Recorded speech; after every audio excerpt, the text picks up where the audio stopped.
Nagbayad na. Nakatingin ka lang. Video ka dyan. Maraming trabaho ko ngayon. Nabibigat ng pagdadrive ko nito. Ang dami ah. Ayan o. Dami biscuit na. Wala bang biscuit sa Pinas? Masarap kasi yan.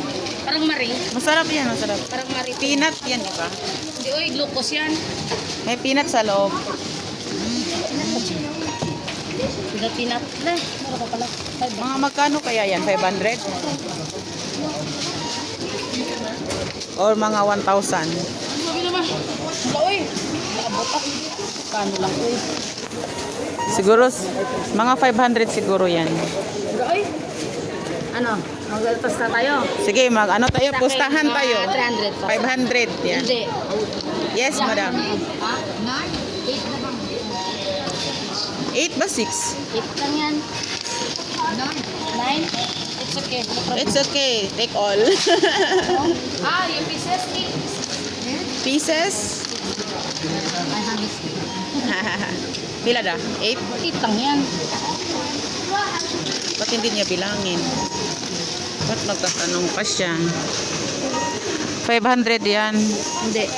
Mga konting, maliliit lang to, tag lima-lima lang to, 200 na nga to eh.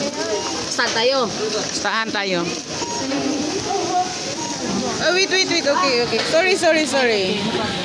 Baboy. Where's the entrance? The entrance is not here. All. Because no hub in the Philippines. Yes. Joking. Now we will put open in the 500 yan, 500. for the kids. For the kids. The kids will be happy. We have present for them. Happy family. Sige na, babay na. Hello, mama. 500 yan. Alamin nyo magkano lahat to. Basta sa akin, 500. Pustahan tayo, magkano pusta? 300 sa akin. Magkano pusta? Para basta ikaw magbayad. Hindi. Ako magta-taxi. I need this one.